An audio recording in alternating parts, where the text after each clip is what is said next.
ओम शांति। आज 8 फरवरी 2025 की साकार मधुर महावाक्य है। आज की मधुर महावाक्य में बाबा बोले, मीठे बच्चे, तुम खुदाई खिदमतगार सच्चे सैल्वेशन आर्मी हो।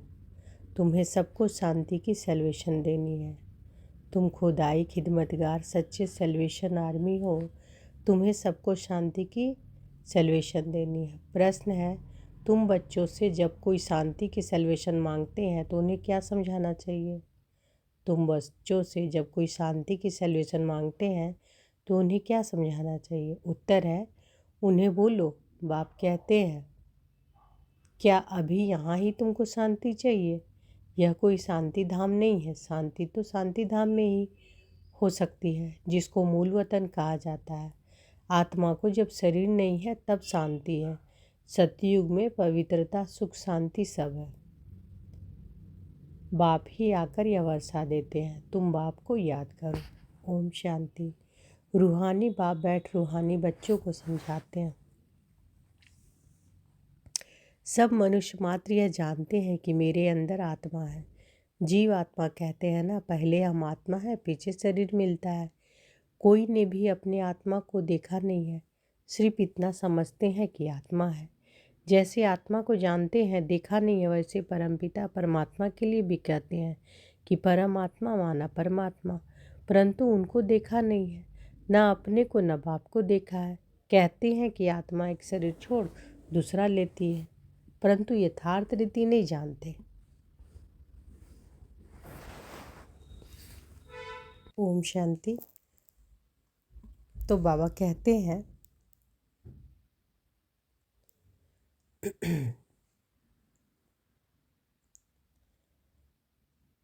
कि रूहानी बाप बैठ रूहानी बच्चों को समझाते हैं। सब मनुष्य मात्र यह जानते हैं कि मेरे अंदर आत्मा है। जीव आत्मा कहते हैं ना, पहले हम आत्मा है, पीछे शरीर मिलता है। कोई ने भी अपनी आत्मा को देखा नहीं है, सिर्फ इतना समझते हैं कि आत्मा है। जैसे आत्मा को जानते हैं, देखा नहीं है, वैसे परमपिता परमात्मा के लिए भी कहते हैं परमात्मा माना परमात्मा, परंतु उनको देखा नहीं है। ना अपने को न बाप को देखा है। कहते हैं कि आत्मा एक शरीर छोड़ दूसरा लेती है, परंतु यथार्थ रीति नहीं जानते। 84 लाख योनियां भी कह देते।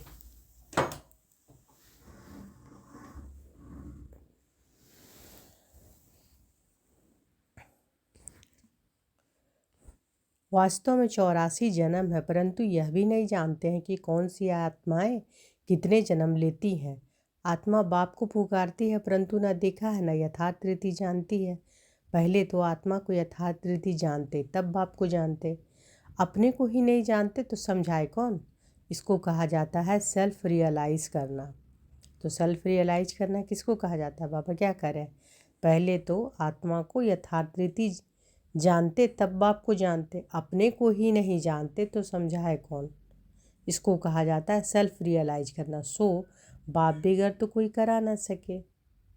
आत्मा क्या है, कैसी है, कहाँ से आत्मा आती है, कैसे जन्म लेती है, कैसे इतनी छोटी आत्मा 84 जन्मों का पाठ भरा हुआ, यह कोई भी नहीं जानते।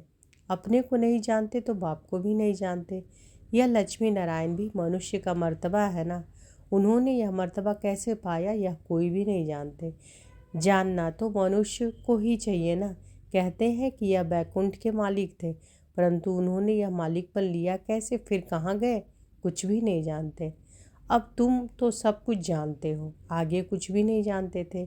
जैसे बच्चा पहले जानता है कि क्या बैरिस्टर क्या होता है, तो बाबा कह रहे कि जैसे बच्चा पहले जानता है क्या कि बैरिस्टर क्या होता है, पढ़ते पढ़ते बैरिस्टर बन जाता है। तो यह लक्ष्मी नारायण भी पढ़ाई से बने हैं। बैरिस्ट्री, डॉक्टरी आदि सबकी किताब होते हैं ना। इनका किताब फिर है गीता, वह भी किसने सुनाई, राजयोग किसने सिखाया, यह कोई नहीं जानते। उसमें नाम बदल दिया है, शिव जयंती भी मनाते हैं, वही आकर तुमको कृष्णापुरी का मालिक बनाते हैं। श्री कृष्ण स्वर्ग का मालिक था ना, परंतु श्री कृष्ण स्वर्ग का मालिक था ना, परंतु स्वर्ग को भी जानते नहीं। तो बाबा क्या करे, श्री कृष्ण स्वर्ग का मालिक था ना, परंतु स्वर्ग को भी जानते नहीं। नहीं तो क्यों कहते हैं कि श्री कृष्ण ने द्वापर में गीता सुनाई? श्री कृष्ण को द्वापर में ले गए हैं, लक्ष्मी नारायण को सतयुग में, राम को त्रेता में। उपद्रव लक्ष्मी नारायण के राज्य में नहीं दिखाते। श्री कृष्ण के राज्य में कंस, राम के राज्य में रावण आदि दिखाएं। यह किसी को पता नहीं है कि राधे कृष्ण ही लक्ष्मी नारायण बनते हैं। बिल्कुल ही अज्ञान अंधियारा है। अज्ञान को अंधियारा कहा जाता है, ज्ञान को रोशनी कहा जाता है। अब सोझरा करने वाला कौन है? वह है बाप। ज्ञान को दिन, भक्ति को रात कहा जाता है। अभी तुम समझते हो। यह भक्ति मार्ग भी जन्म जन्मांतर चलता आया है। सीढ़ी उतरते आए हैं, कला कम होती जाती है, मकान नया बनता है, फिर दिन प्रतिदिन आयु कम होती जाएगी। 3-4 पुराना हुआ तो उनको पुराना ही कहेंगे। बच्चों को पहले तो यह निश्चय चाहिए कि यह सर्व का बाप है, जो ही सर्व की सदगति करते हैं, सर्व की पढ़ाई भी पढ़ाते हैं, सर्व के लिए पढ़ाई भी पढ़ाते हैं, सर्व को मुक्तिधाम ले जाते हैं। तुम्हारे पास एम ऑब्जेक्ट है। तुम यह पढ़ाई पढ़कर जाए अपने गद्दी पर बैठेंगे, बाकी सबको मुक्तिधाम में ले जाएंगे।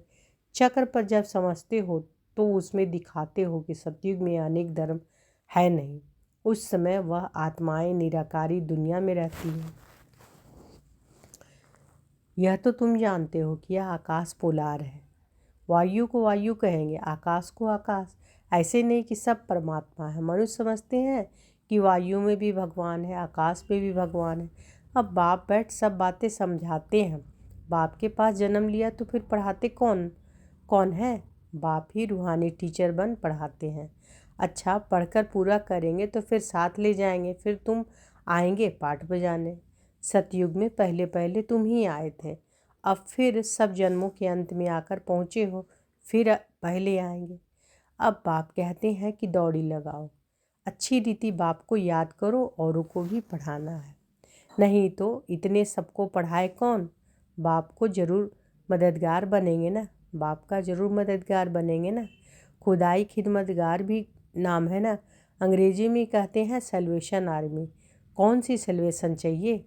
सब कहते हैं शांति की सैल्वेशन चाहिए, बाकी वह कोई शांति की सैल्वेशन थोड़े ही देते हैं। जो शांति की सैल्वेशन मांगते हैं उन्हें बोलो। बाप कहते हैं कि क्या अभी यहाँ ही तुमको शांति चाहिए? यह कोई शांति धाम थोड़ी है। शांति तो शांति धाम में ही हो सकती है, जिसको मूल वतन कहा जाता है। आत्मा को शरीर नहीं है तो शांति में है। तो बाबा क्या कह रहे हैं कि शांति कहाँ मिलेगी? शांति धाम में, मूल वतन में। जब आत्मा को शरीर नहीं रहता है तब वो शांति में रहती है, तो शांति में है। बाप ही आकर यह वर्षा देते हैं। तुम्हारे में भी समझाने की बड़ी युक्ति चाहिए। प्रदर्शनी में अगर हम खड़े होकर सबका सुने तो बहुतों की भूलें निकाले, क्योंकि समझाने वाले नंबरवार तो है ना। सब एक रस होते तो ब्राह्मणी ऐसे क्यों लिखती फलाने आकर भाषण करे? अरे तुम भी ब्राह्मण हो ना। बाबा फलाने हमारे से होशियार है। होशियारी से ही मनुष्य दर्जा पाते हैं ना। नंबरवार तो है ना। जब इम्तिहान की रिजल्ट निकलेगी तो फिर तुमको आप ही साक्षात्कार होगा, फिर समझेंगे। हम तो श्रीमत पर नहीं चलते। बाप कहते हैं कोई भी विकर मत करो, देहधारी से लागत नहीं रखो। यह तो 5 तत्वों का बना हुआ शरीर है ना। 5 तत्वों की थोड़े ही पूजा करनी है, वह याद करना है। भली आंखों से देखो परंतु याद बाप को करना है। तो बाबा क्या कह रहे हैं कि बाबा किसको याद करना है? 5 तत्वों से बनी हुई शरीर को नहीं याद करना है, याद बाबा को करना है। बाबा कहते हैं 5 तत्वों को थोड़ी ही पूजा करनी है या याद करना है। भली आंखों से देखो परंतु याद बाप को करो।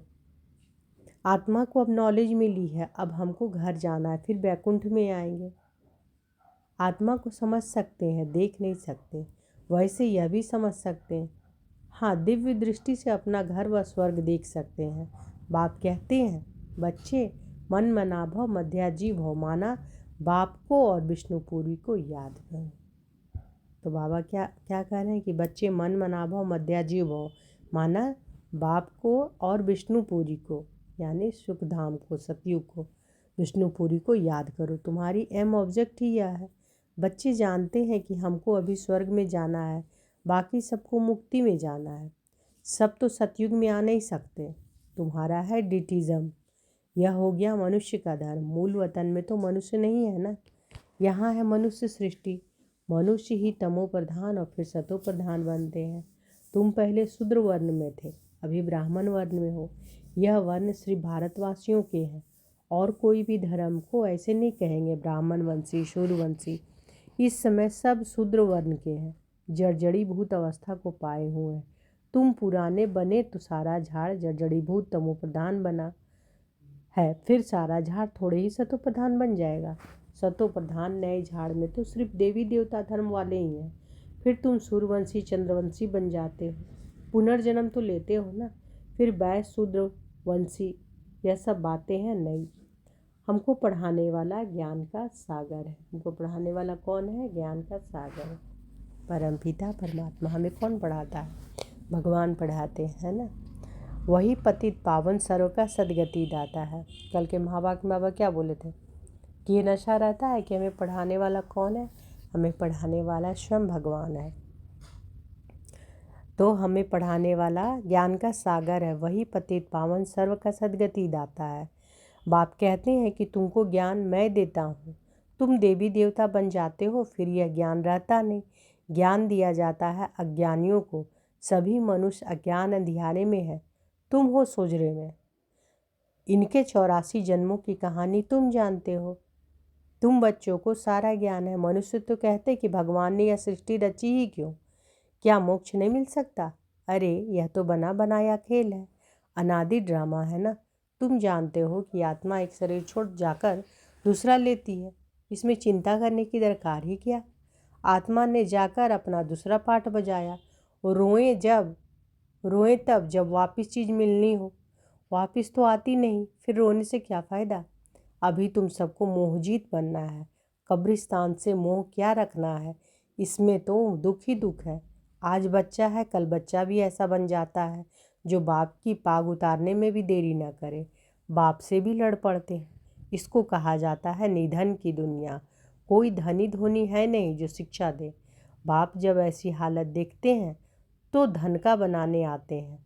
बाप ही आकर सबको धन का बनाते हैं, धनी आकर सब झगड़े मिटा देते हैं।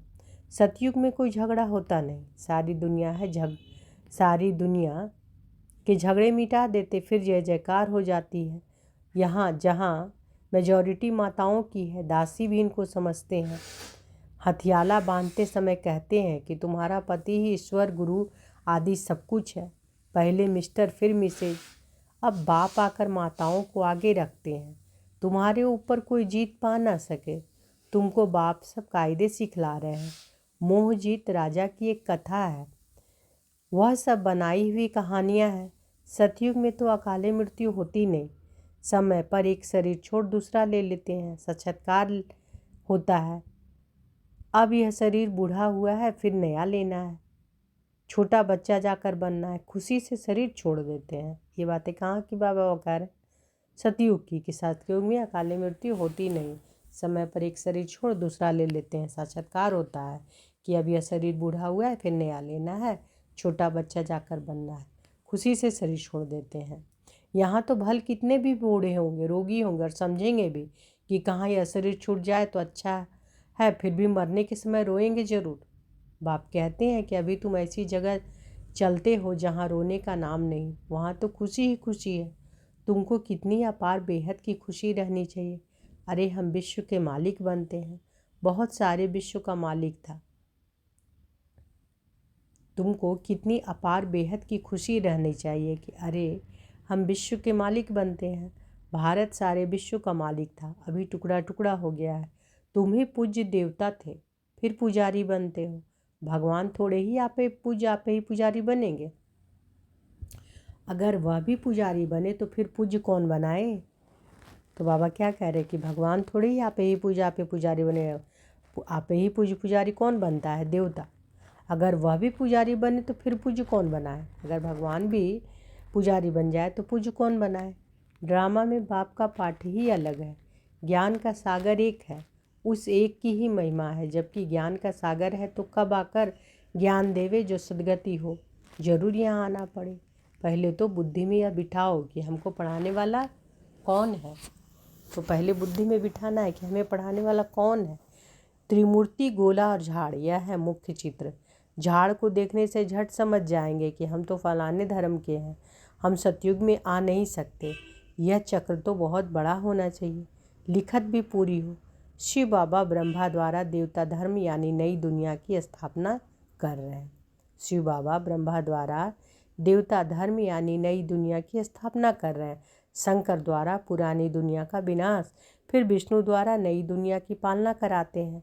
यह सिद्ध हो जाए। ब्रह्मा सो विष्णु, विष्णु सो ब्रह्मा, दोनों का कनेक्शन है ना। ब्रह्मा सरस्वती सो फिर लक्ष्मी नारायण बनते हैं। चढ़ती कला एक जन्म में होती, फिर उतरती कला में 84 जन्म लगते हैं। अब बाप कहते हैं कि वह शास्त्र आदि राइट है वह मैं राइट हूँ। बाबा कह रहे हैं कि अब बाप कहते हैं कि वह शास्त्र आदि राइट है कि मैं राइट हूँ। सच्ची सत्यनारायण की कथा तो मैं सुनाता हूँ। अभी तुमको निश्चय है कि सत्य बाप द्वारा हम नर से नारायण बन रहे हैं। तो सच्ची सत्यनारायण की कहानी कौन सुना रहा है? बाबा ना सुना रहे हैं सत्यनारायण की कथा। अभी तुमको निश्चय है कि सत्य बाप द्वारा हम नर से नारायण बन रहे हैं। पहली मुख्य यह भी एक बात है कि मनुष्य को कभी बाप, टीचर, गुरु नहीं कहा जाता। गुरु को कभी बाबा व टीचर कहेंगे क्या? यहाँ तो शिव बाबा के पास जन्म लेते हो, फिर शिव बाबा तुमको पढ़ाते हैं, फिर साथ भी ले जाएंगे। मनुष्य तो ऐसा कोई होता नहीं जिसको बाप, टीचर, गुरु कहा जाए।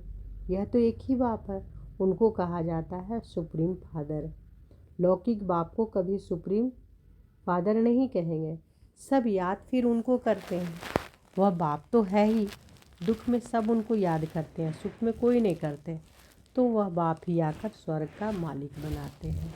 अच्छा, अब बाबा का याद प्यार लीजिए। मीठे मीठे सिकी लदे बच्चों प्रति माता पिता बाप दादा का याद प्यार और गुड मॉर्निंग। रूहानी बाप की रूहानी बच्चों को नमस्ते। हम रूहानी बच्चों की रूहानी माता पिता बाप दादा को याद प्यार, गुड मॉर्निंग और नमस्ते नमस्ते नमस्ते। शुक्रिया बाबा, शुक्रिया।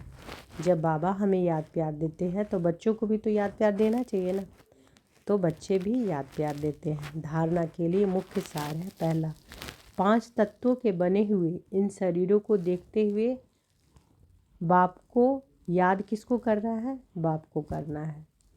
कोई भी देहधारी से लगाव नहीं रखना है, लागत नहीं रखनी है, कोई भी कर्म नहीं करना। 5 तत्वों के बने हुए इन शरीरों को देखते हुए याद बाप को करना है। कोई भी देहधारी से लगाव नहीं रखना है, कोई भी कर्म नहीं करना है। दूसरा, इस बने बनाए ड्रामा में हर आत्मा का अनादि पाठ है।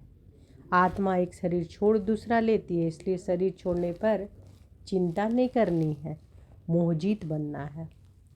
बाबा ने वरदान दिया है, तो अनुभव करें कि बाबा का वरदान हमारे सिर पर है। बाबा ने वरदान दिया, दृढ़ संकल्पधारी भव, संपूर्ण आहुति द्वारा परिवर्तन समारोह मनाने वाले दृढ़ संकल्पधारी भव। संपूर्ण आहुति द्वारा परिवर्तन समारोह मनाने वाले दृढ़ संकल्पधारी भव। जैसे कहावत है, धरत पर ये धर्म न छोड़िए, तो कोई भी सरकमस्टांस आ जाए, माया के महावीर रूप सामने आ जाए, लेकिन धारणाएं न छूटे। संकल्प द्वारा त्याग की हुई बेकार वस्तुएं संकल्प में भी स्वीकार न हो। सदा अपने श्रेष्ठ स्वमान, श्रेष्ठ स्मृति और श्रेष्ठ जीवन के समर्थी स्वरूप द्वारा श्रेष्ठ पाठधारी बन श्रेष्ठता का खेल करते रहो। तो बाबा क्या कह रहे हैं कि जैसे कहावत है, धरत पर ये धर्म न परिए, कोई भी सरकमस्टांस, कोई भी परिस्थिति आ जाए, लेकिन माया के महावीर रूप सामने आ जाए, लेकिन धारणाएं न छूटे। माया का महावीर रूप भी आ जाए तो भी जो धारणाएं हैं वो न छूटे। संकल्प द्वारा त्याग की हुई बेकार वस्तुएं संकल्प में भी स्वीकार ना हो। संकल्प द्वारा जो त्याग की हुई बेकार वस्तुएं उसको संकल्प में भी स्वीकार ना हो। सदा अपने श्रेष्ठ स्वमान, श्रेष्ठ स्मृति और श्रेष्ठ जीवन के समर्थी स्वरूप द्वारा श्रेष्ठ पाठधारी बन श्रेष्ठता का खेल करते रहो। कमजोरियों के सब खेल समाप्त हो जाएं। जब ऐसी संपूर्ण आहुति का संकल्प दृढ़ होगा तब परिवर्तन समारोह होगा। इस समारोह की डेट अब संगठित रूप में निश्चित करो। स्लोगन है, रियल डायमंड बनकर अपने वाइब्रेशन की चमक विश्व में फैलाओ। रियल डायमंड बनकर अपने वाइब्रेशन की चमक विश्व में फैलाओ। अव्यक्त इशारे हैं, एकांत प्रिय बनो, एकता और एकाग्रता को अपनाओ। साधारण सेवाएं करना ये कोई बड़ी बात नहीं है, लेकिन बिगड़ी को बनाना, अनेकता में एकता लाना, ये है बड़ी बात। बाप दादा यही कहते हैं कि पहले एक मन, एक बल, एक भरोसा और एकता, साथियों में, सेवा में, वायुमंडल में हो। तो बाबा आज क्या क्या कह रहे हैं? कहावत है ना कि धरत धरिए धर्म न छोड़िए। कोई भी परिस्थिति आ जाए लेकिन हमारी धारणाएं न छूटे। संकल्प द्वारा त्याग की हुई बेकार वस्तुएं संकल्प में भी स्वीकार ना हो। कमजोरी का खेल सब समाप्त हो जाए। संकल्प दृढ़ होगा तभी परिवर्तन होगा। और बाबा ने क्या कहा? बाबा बोले कि तुम खुदाई खिदमतगार सच्चे सैल्वेशन आर्मी हो। तुम्हें सबको शांति की सैल्वेशन देनी है। और तुम बच्चों को जब कोई शांति की सैल्वेशन मांगते हैं तो उन्हें क्या समझाना है? उन्हें बोलो कि बाप कहते हैं क्या अभी यहाँ ही तुमको शांति चाहिए? यह कोई शांति धाम नहीं है। शांति तो शांति धाम में हो सकती है, जिसको मूल वतन कहा जाता है, जहाँ सारी आत्माएं रहती हैं। आत्मा को जब शरीर नहीं तब शांति है। जब आत्मा को शरीर नहीं रहती, मूल वतन में रहती है, तब शांति है। सतयुग में पवित्रता, सुख, शांति सब है। बाप ही आकर यह वर्षा देते हैं। तुम बाप को याद करो। तो बाबा कि आज के महावाक्य में क्या बोले कि किस तरह से समझाना है कि अगर कोई शांति की ये बोलते हैं तो कैसे बताना है कि शांति कहाँ मिलेगी? शांति धाम में, मूल वतन में, जब आत्मा शरीर में नहीं रहती है तब। अच्छा, ओम शांति। शुक्रिया बाबा, शुक्रिया।